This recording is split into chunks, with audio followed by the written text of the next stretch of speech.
우리 기독교의 교부의 아버지라고도 하고요. 소위 조직 신학의 선구자가 되는 어거스틴 또는 아우구스티누스라고 하는 사람은 그가 회심한 이후에요. 주님에 대한 사랑의 열정이 평상시에도 굉장히 짙어갑니다.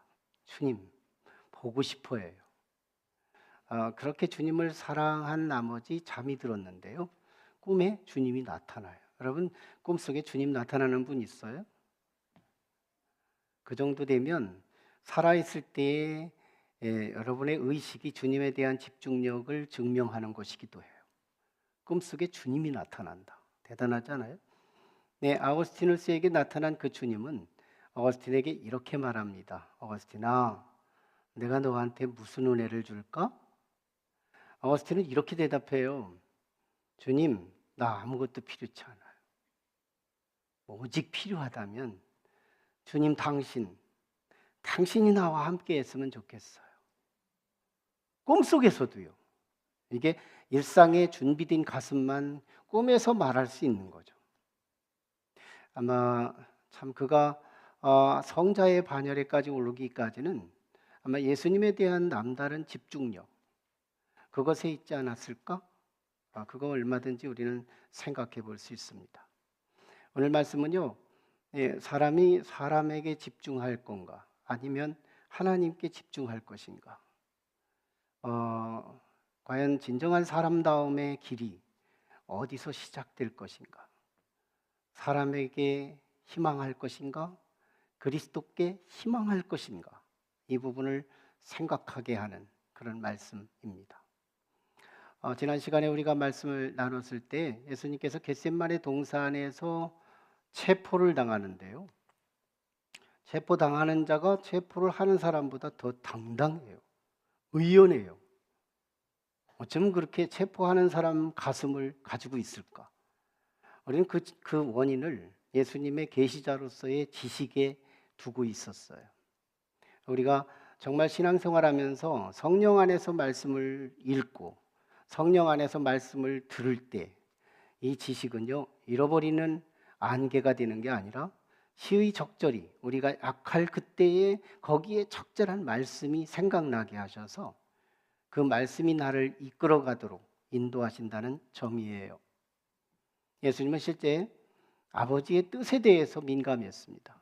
그는 걸음걸음마다 자기의 뜻을 실현하지 않았고 아버지의 뜻을 실천하며 살아요. 그리고 자기가 누군지를 알아요. 나는 대제사장으로서 나는 집례자가 되기도 하고 한 마리 죽어야 할 양이 되기도 한다는 사실을 정확하게 알고 산 분이었어요. 그리고 자신은 사명자로서 또 내게 다가오는 고난과 시련 그리고 체포와 죽음 이게 뭘 의미하는지도 정확히 알았습니다. 그래서 고난 앞에 위축되지 않았고 고난 앞에서도 여전히 사망 앞에서도 여전히 당당하게 나갈 수 있었어요.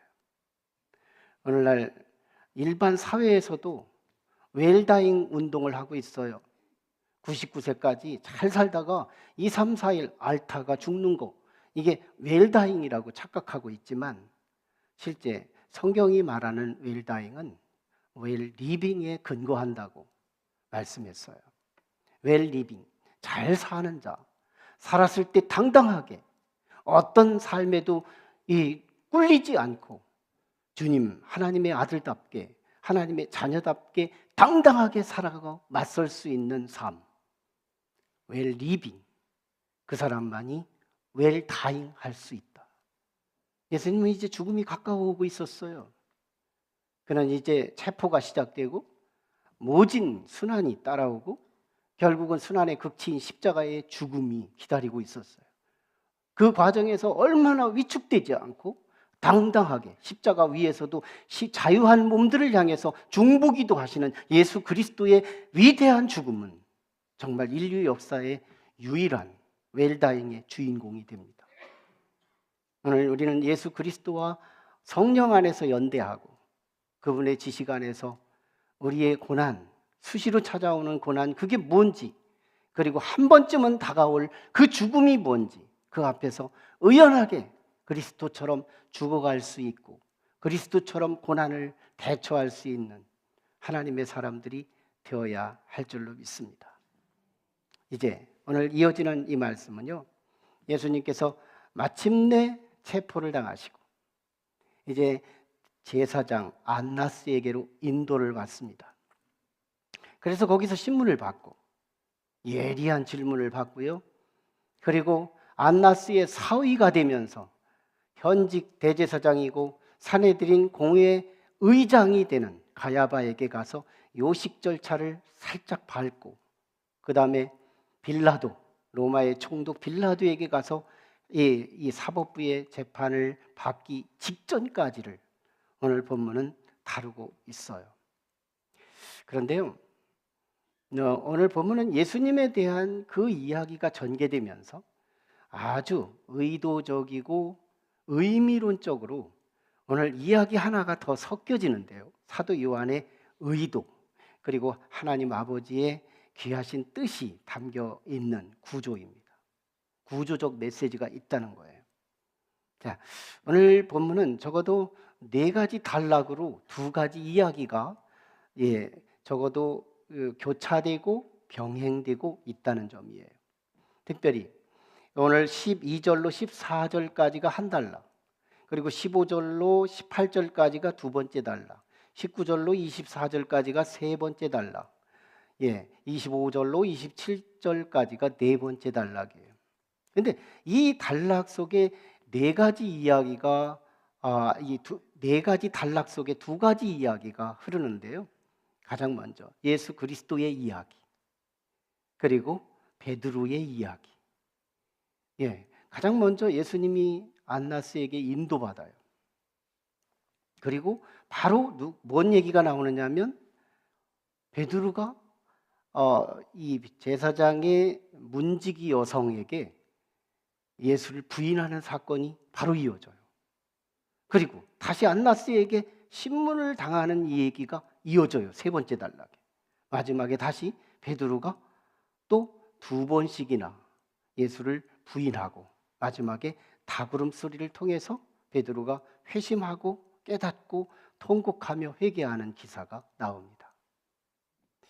참 이 이야기를 잘 이제 복잡하게 4단락으로 나눴지만 이 이야기는 2 이야기가 병행되고 있다는 거예요.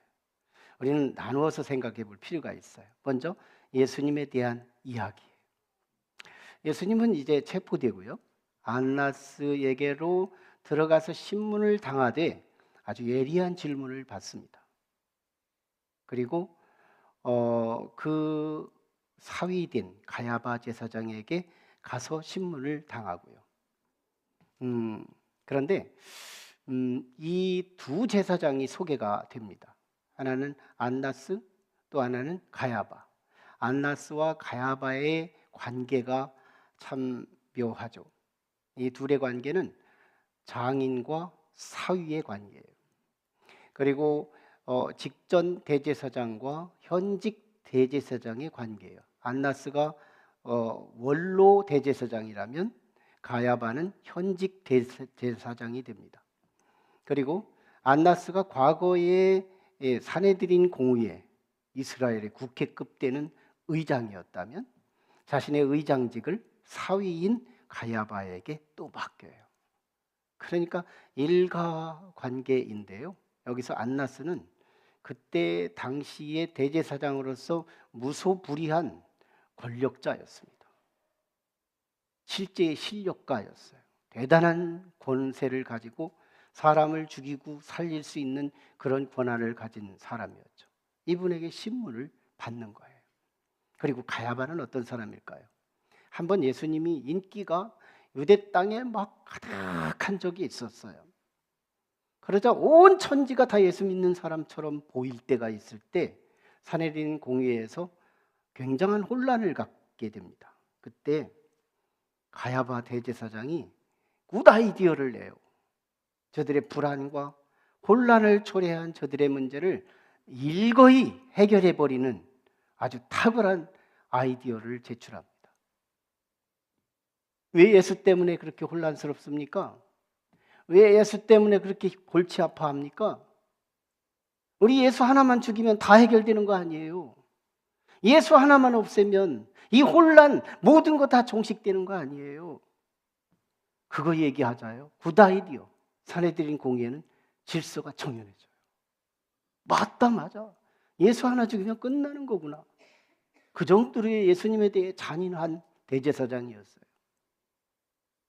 안나스는 베테랑급, 사람의 심리를 잘 읽고 사람을 죽이고 살릴 수 있는 권한을 가진 무소불위한 대제사장이었는가 하면 그의 가야바 사위였지만 모든 권세를 장인으로부터 위임받았던 실권자, 그는요 잔인하기 짝이 없는 대제사장이었다는 거예요. 그에게서요 이 대제사장이 예수님에게 신문을 할 때 특별히 안나스의 최종 관심이 누구에게 있느냐면 예수님과 제자들에게 있었습니다. 그 신문을 이렇게 하는 거예요. 너희 제자들과 무슨 얘기를 했느냐?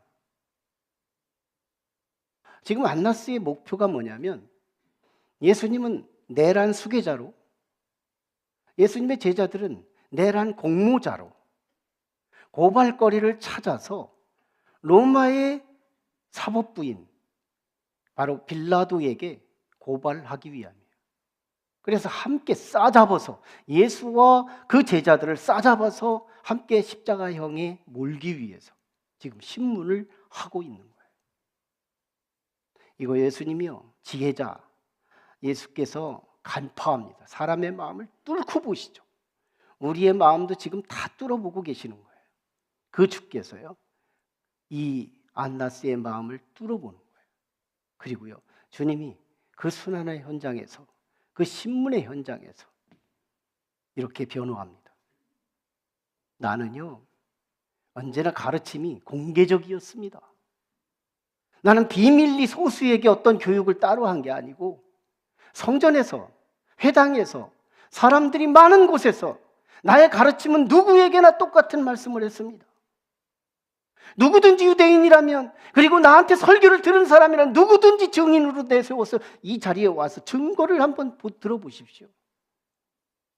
그러가면서 막 당당하게 체포당할 당시에도 당당했던 그 그리스도의 태도와 자세는요 바뀌지 않아요. 당당. 누가 신문을 하고 누가 신문을 당하는지 모를 정도로 예수가 오히려 신문하는 것 같이 당돌하게 얘기를 하는 거예요.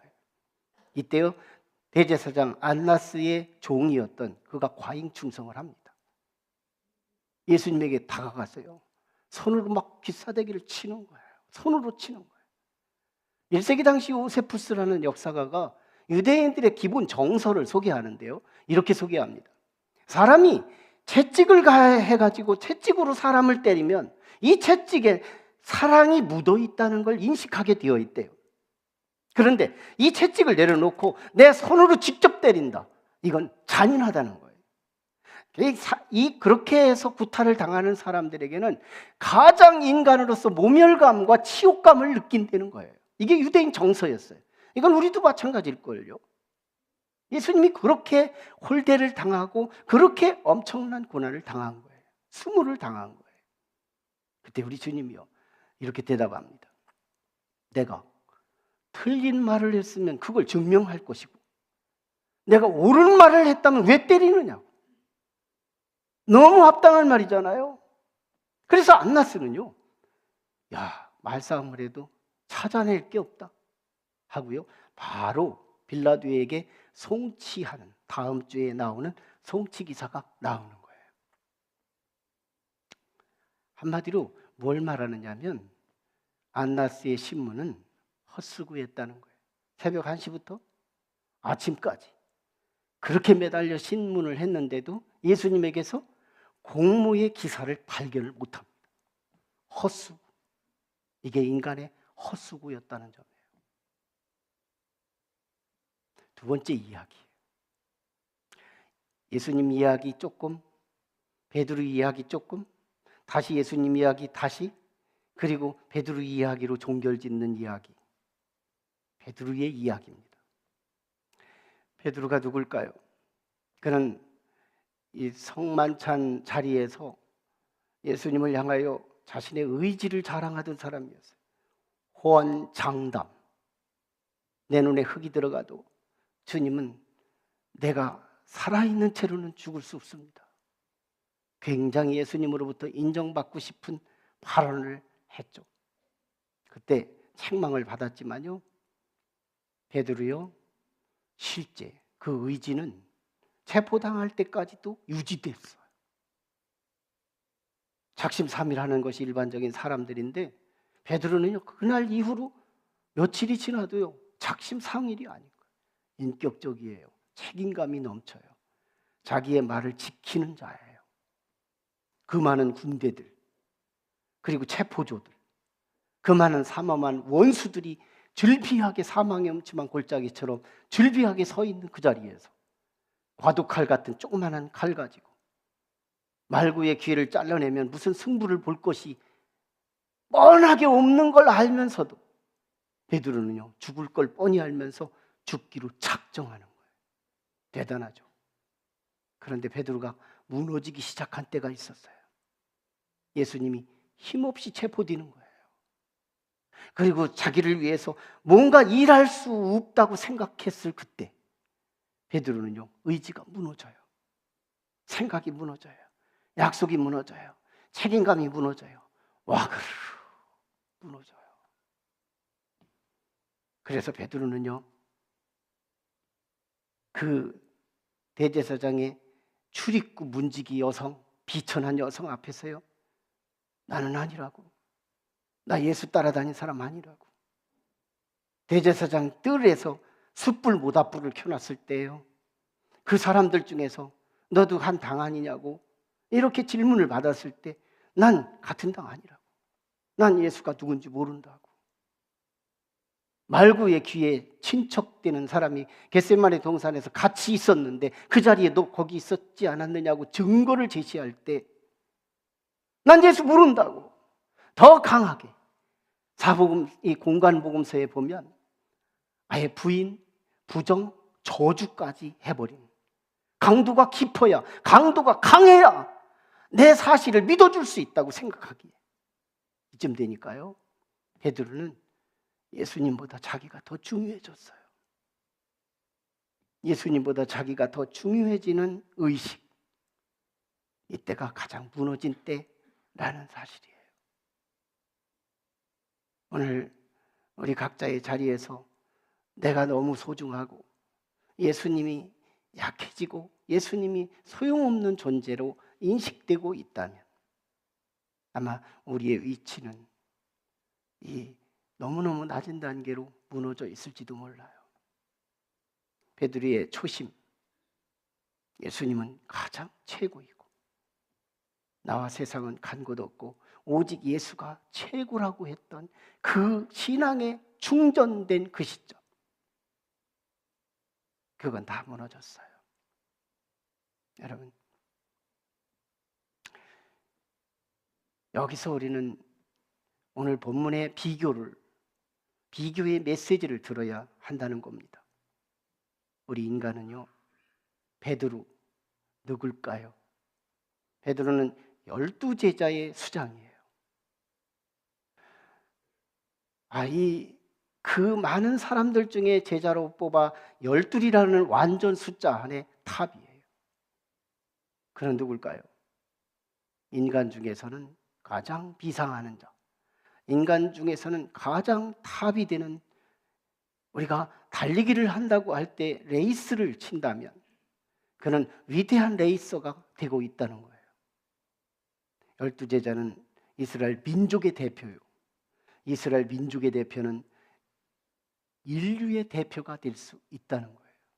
여러분, 인류의 대표는 우리 가톨릭이 세계 종교가 되면서 가톨릭의 수장인 교황의 영원한 모델이 되고 있다는 점에서 인류의 대표가 베드로가 됩니다.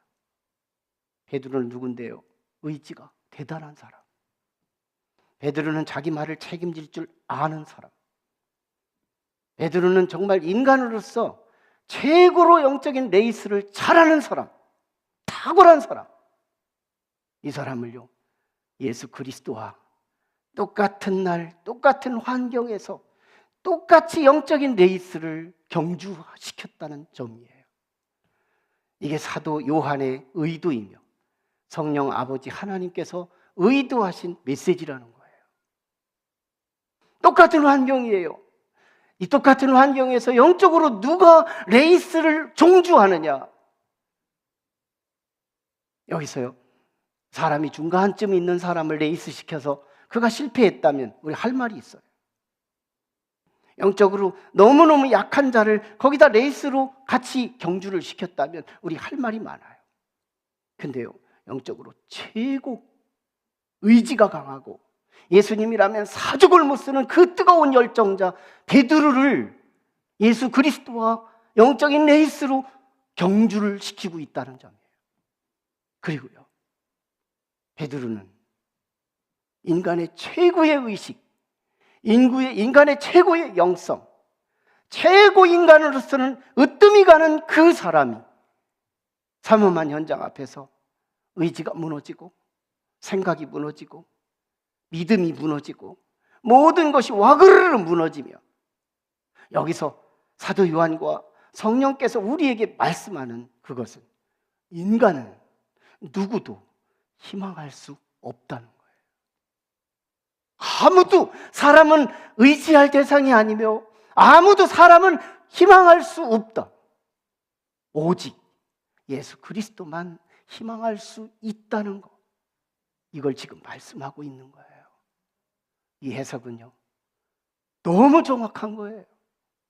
믿음으로 순수하게 아멘하며 받아들여서 우리 인간의 실존이 얼마나 약한지를 우리가 인정할 때 얼마나 위대한 역사를 쓸 수 있는지 아세요? 로마의 장군들이 가끔씩 여러 가지 작은 나라들을 정복하고 승리하고 고국으로 돌아오면요, 개선문을 세우고, 그리고 황제가 면류관, 금으로 만든 면류관을 씌워주는 의식을 한답니다. 그런데 한번 한 장수가 나라를 정복하고 와서 면류관을 받는데요, 너무 화려한 면류관을 받는 거예요. 야, 금면류관을 내가 받다니, 이 땅에 살아가면서. 그리고 집에 와서요, 금면류관을 벗어서 속에 보니까요, 이런 글귀가 쓰여 있더래요. 황제의 의도였지만요, 너는 분명히 죽는 것을 기억하라. 너는 분명히 인간이라는 것을 기억하라. 가장 영광받을 때 나는 과연 인간일까, 과연 내가 신일까 착각하고 있을 그때 면류관 속에 글귀를 씌운 것은, 너는 언젠가는 죽는다는 것을 기억하라. 너는 반드시 인간이라는 것을 기억하라. 여러분, 우리 사람이 가장 은혜가 되고 가장 인간다움으로 거듭나기 직전에 우리의 인간의 현주소는 어떤 모습인지 아세요? 나는 약하다는 걸 인정하는 거예요.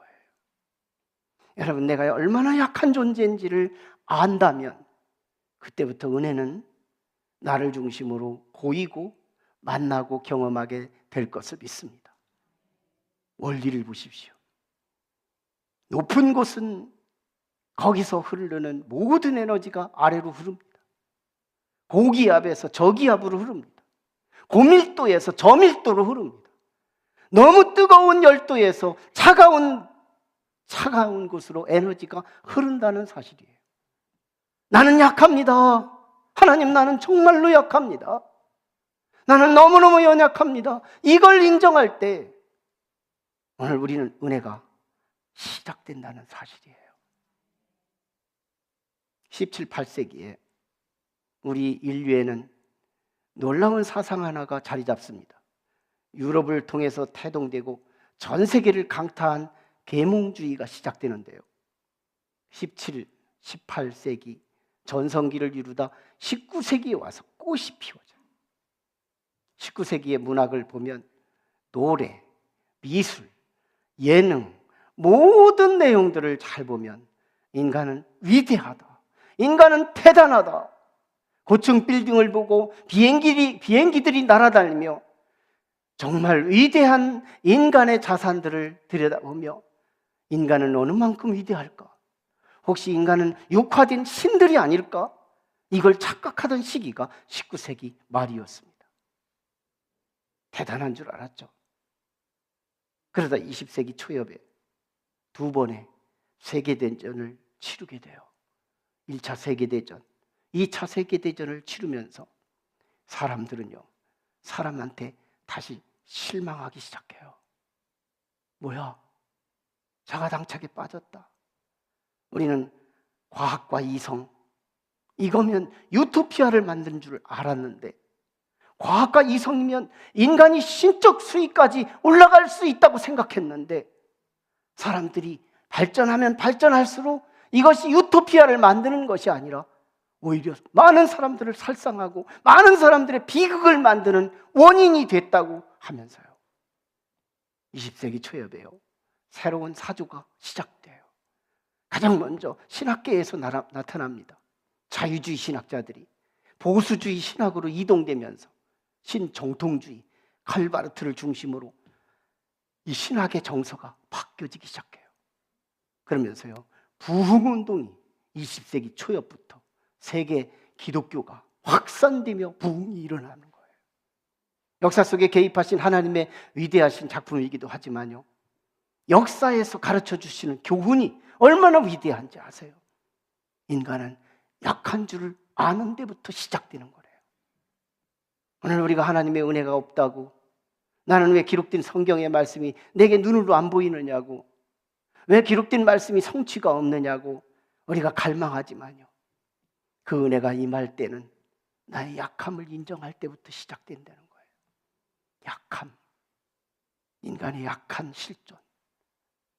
모든 피조물 중에서요, 가장 인간이 약하답니다. 태어나는 기간이 10개월이 지나요. 이거는 종족 보존이 빠르지 않다는 것을 증명해요. 모든 피조물 중에 무기가 없이 태어나는 존재, 모든 피조물 중에서 피부가 조그마한 가시에도 찔려서 구멍이 나는 존재, 너무너무 성분을 분석을 해봐도 우리 인간은 약하게 태어난대요. 태어나서 보육하는 기간이 10년을 넘게 보육해야 하고, 너무너무 연약한 우리 인간, 당신의 실존이 약함이라는 걸 발견할 때 하나님의 위대한 은혜는 우리 속에 고이고 모아지고 우리 속에 하나님의 은혜가 채워진다는 사실이에요. 저는 우리 인생을 이렇게 종이 쪽지처럼 비유하고 싶어요. 야, 이거 어린아이가 손에 붙들려도 찢어질 수 있는 그런 종이 같은 인생이다. 너무 약한 존재. 툭하면 찢어지고, 툭하면 상처받고, 툭하면 죽게 되는 우리의 연약한 존재. 어떤 외압을 받아도 우리는 무너지고 찢어질 수밖에 없는 존재. 그런데요, 이렇게 약해도 강할 수 있는 비결이 있어요. 우리의 막대, 나무, 별로 그렇게 튼튼한 것 같지 않지만 비교적 단단한 나무에 이 종이가 의존되고 붙어 있다면, 연합될 수 있다면, 이거요, 어떤 청년이 와서 주먹으로 쳐도, 뭘로 어떻게 해도, 심지어는 망치로 두드려도 이 종이는 상하지 않을 수 있어요. 약함을 아는 자만이 강자에게 붙을 수 있어요. 오늘 우리는 약한 걸 아실 때, 집에 가시다가 배고프다고 누군가에게 한번 말씀해 보세요. 오늘 점심 사줄지도 몰라요. 나 배불러 죽겠어.